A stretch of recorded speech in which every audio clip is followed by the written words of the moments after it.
আজ আমরা আলোচনা শুনব কাবা শরীফের ফজিলত। যে এই কাবা শরীফ, যে নামগুলো শুনেছি, সেই কাবা শরীফের ফজিলত।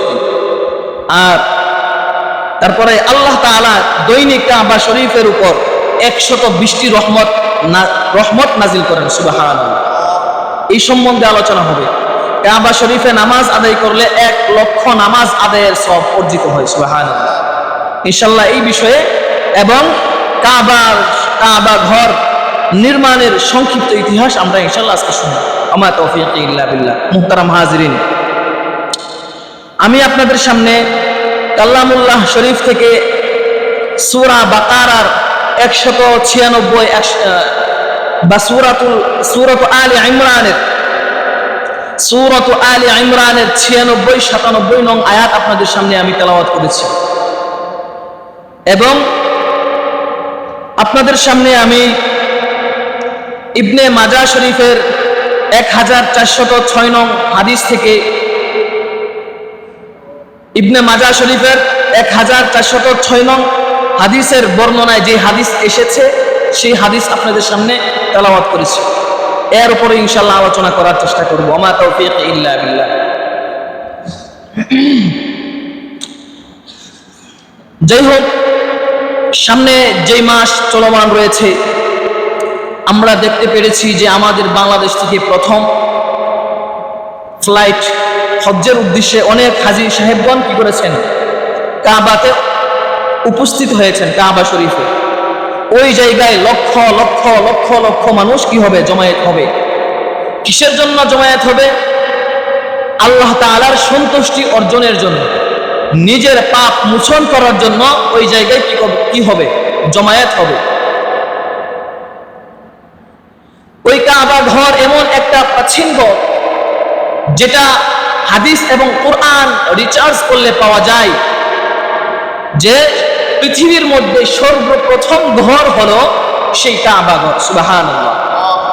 এই পৃথিবীর জমিনের মধ্যে, এই সারা পৃথিবীর মধ্যে, এই আকাশ জমিনের মধ্যে সর্বপ্রথম যেই ঘর নির্মাণ করেন আল্লাহ তাআলা, সেই ঘরটি হলো কাবা ঘর। বিস্তারিত আলোচনা হবে ইনশাআল্লাহ। এখন আমরা শুনবো যে কাবা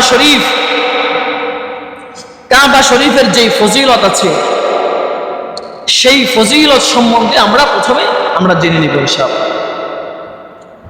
আল্লাহ রাব্বুল আলামিন কাবা শরীফের ফজিলত সম্পর্কে বলেন সূরাত আলে ইমরানের 96-97 নং আয়াতে কারিমায় ইরশাদ করেন। তার আগে আমরা 1 নম্বর কাবা শরীফের ফজিলত সম্বন্ধে শুনে নেই। কাবা শরীফ সমস্ত পৃথিবীর মানুষের জন্য বরকত, হিদায়াত ও নিরাপত্তা স্বরূপ। বলেন না সুবহানাল্লাহ। মানে কাবা শরীফটা হলো পৃথিবীর সমস্ত মানুষের জন্য, শুধু মুসলিম জাতির জন্য নয়, পৃথিবীর সকল মানুষ এখানে বলা হয়েছে। পৃথিবীর মধ্যে অনেক শ্রেণীর মানুষ কি করে, বসবাস করে। শুধু মুসলিম জাতি কি করে না, বসবাস করে না, অনেক শ্রেণীর মানুষ। মোট কথা হলো পৃথিবীর মধ্যে যে সমস্ত মানুষরা বসবাস করতেছে, সমস্ত মানুষের জন্য আল্লাহ তাআলা এই কাবা ঘরকে কি করেছেন, বরকতের জন্য কি করেছেন, নির্মাণ করেছেন। হেদায়েত এবং নিরাপত্তা স্বরূপ কি করেছেন, নির্মাণ করেছেন। বলেন সুবহানাল্লাহ। শুধু তাই নয়, তারপর আল্লাহ রাব্বুল আলামিন এই কথা বলার পর আল্লাহ রাব্বুল আলামিন সূরাত আলে ইমরানের 96 এবং 97 নং আয়াতে কারিমায় ইরশাদ করেন, বিসমিল্লাহির রহমানির রহিম, ইন্না আউওয়ালা বাইতিন ওয়ুদিআ লিন-নাসি লাল্লাযী বিবাক্কাতা মুবারাকান ওয়া হুদাল লিল আলামিন ফীহি আয়াতুন বায়্যিনাতুন মাকামু ইব্রাহিম ওয়া মান দাখালাহু কানা আমিনা ولله على الناس حج البيت من استطاع إليه سبيلا ومن كفر فإن الله غني عن العالمين. আল্লাহ রাব্বুল আলামিন সূরাত আলে ইমরানের 96-97 নং আয়াতে কারিমায় ইরশাদ করেন, আল্লাহ তাআলা বলেন, নিশ্চয়ই মানব জাতির জন্য সর্বপ্রথম যেই গৃহ প্রতিষ্ঠিত হয়েছিল নিশ্চয় মানব জাতির জন্য সর্বপ্রথম যেই গৃহ প্রতিষ্ঠিত হয়েছিল তা বাক্কায় অর্থাৎ মক্কায় অবস্থিত, তা বরকতময় ও বিশ্ব জগতের জন্য পথের দিশারি। বলেন না সুবহানাল্লাহ। আমরা একটু কষ্ট করে না সামনে কাতারটা পূর্ণ করি, টাকা একটু সামনে চলে আসেন, সামনে সামনে সামনে কাতার পূর্ণ করেন। তারপর আল্লাহ রাব্বুল আলামিন বলেন, ওহে বহু সুস্পষ্ট নিদর্শন রয়েছে, যেমন মাকামে ইব্রাহিম। মাকামে ইব্রাহিম অর্থাৎ মাকামে ইব্রাহিম, পাথরের উপর ইব্রাহিমের পদ চিহ্ন রয়েছে। বলেন না সুবহানাল্লাহ। যে কেউ সেখানে প্রবেশ করে সে নিরাপত্তা লাভ করে। মানুষের মধ্যে যার সেখানে যাওয়ার সামর্থ্য আছে, আল্লাহর উদ্দেশ্যে ওই গৃহের হজ করা পক্ষে অবশ্য কর্তব্য। আর যে অস্বীকার করবে সে জেনে রাখুক যে আল্লাহ জগতের প্রতি অমুখাপেক্ষী। আল্লাহ কারো কি না মুখাপেক্ষী নয়, আল্লাহ তাআলা জগৎবাসীর কি অমুখাপেক্ষী। আমরা হয়েছি কার মুখাপেক্ষী? আল্লাহর মুখাপেক্ষী আমরা। আল্লাহ হয়েছেন আমাদের অমুখাপেক্ষী।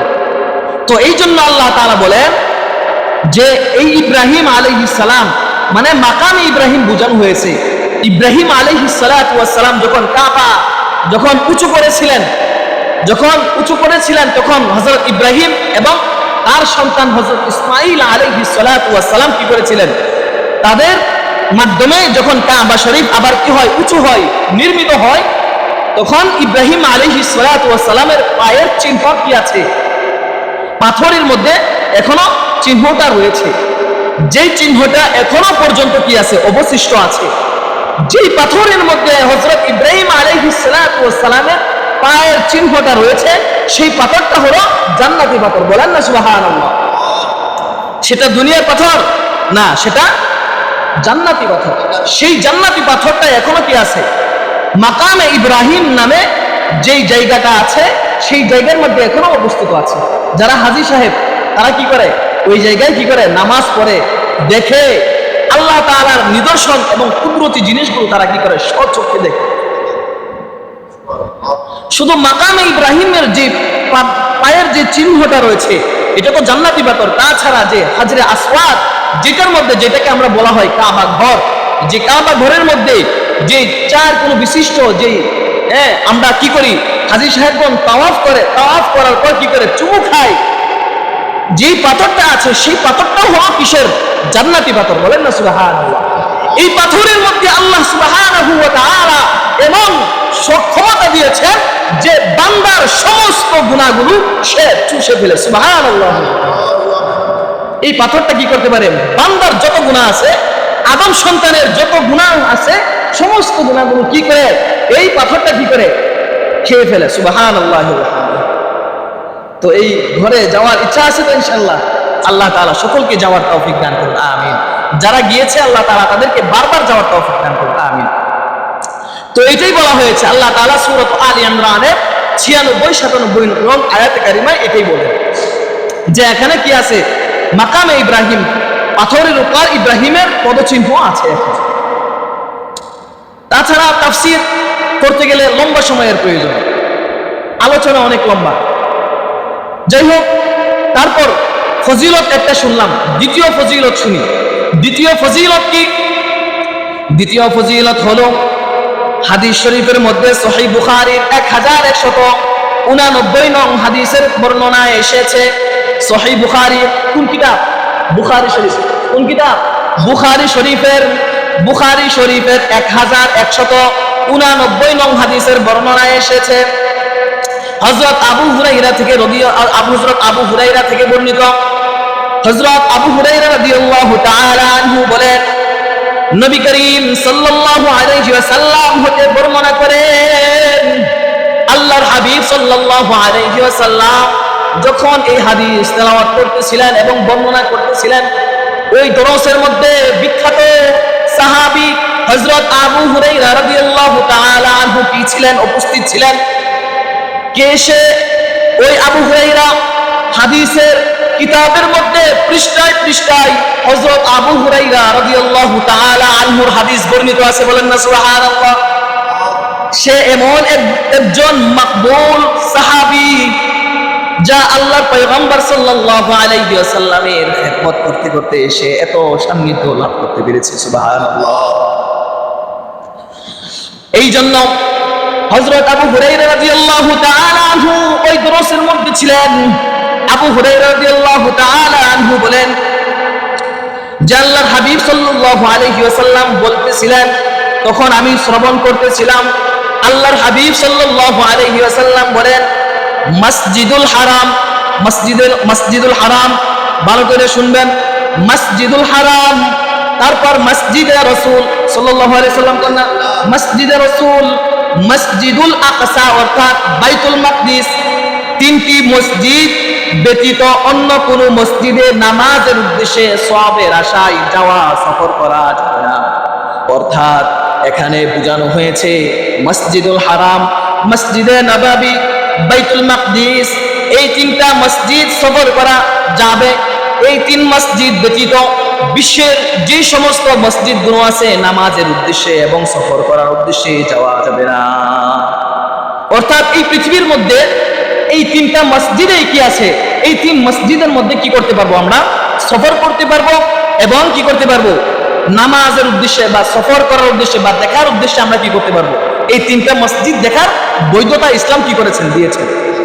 বা বাকি পার্ট টাইম মনে করেন যে সফর অবস্থায় আছে বিভিন্ন জায়গায়, তখন তো নামাজ আদায় করতে হবে, কিন্তু একান্তভাবে মনে করেন উদাহরণস্বরূপ বলতেছি, মনে করেন এখন আকর্ষণীয় বিশ্বের মধ্যে একটা আকর্ষণীয় মসজিদ হলো টাঙ্গাইলে অবস্থিত 201 গম্বুজ মসজিদ। এটা দেখার জন্য দূর দূরান্ত থেকে কি করে মানুষ সফর করে, পুরুষ মহিলা সবাই কি করে ওই জায়গায় যায়। এখন শুধু নির্দিষ্টভাবে যদি ওই মসজিদ দেখার জন্য যায় তাহলে এটা কি জায়েজ হবে? না। তবে যদি এমনি অন্য অন্য জায়গায় সফর করার জন্য যায়, সফরের উদ্দেশ্যে যাওয়ার পর মনে করেন এখন সফর করতে গেল, তারপর সফর শেষ, এখন নামাজের সময় হয়ে গেছে, যেহেতু পাশে মসজিদ, তো সেই হিসাবে কি করতে পারে, সে ওই মসজিদে কি করতে পারে? নামাজ আদায় করতে পারে। যাই হোক, এদিকে না যাই। এই জন্য আল্লাহর হাবিব সাল্লাল্লাহু আলাইহি ওয়াসাল্লাম যখন এই হাদিস বর্ণনা করেন, বর্ণনা করার সময় কোন সাহাবী উপস্থিত ছিলেন? হযরত আবু হুরায়রা। আরো অনেক সাহাবী ছিলেন, কিন্তু হযরত আবু হুরায়রা বিখ্যাত সাহাবী ছিলেন, বিখ্যাত হাদিস বিশারদ ছিলেন। এই সাহাবী যখন উপস্থিত ছিলেন, আল্লাহর হাবিব সাল্লাল্লাহু আলাইহি ওয়াসাল্লাম বলেন, মসজিদুল হারাম, মসজিদে রাসূল এবং মসজিদুল আকসা অর্থাৎ বাইতুল মাকদিস, তিনটি মসজিদ ব্যতীত অন্য কোনো মসজিদে নামাজের উদ্দেশ্যে সওয়াবের আশায় সফর করা যাবে না। এটা কোন কিতাবের হাদিস? বুখারী, সহিহ বুখারীর হাদিস 1189 নং হাদিসের বর্ণনায় এই বর্ণনা পাওয়া যায়।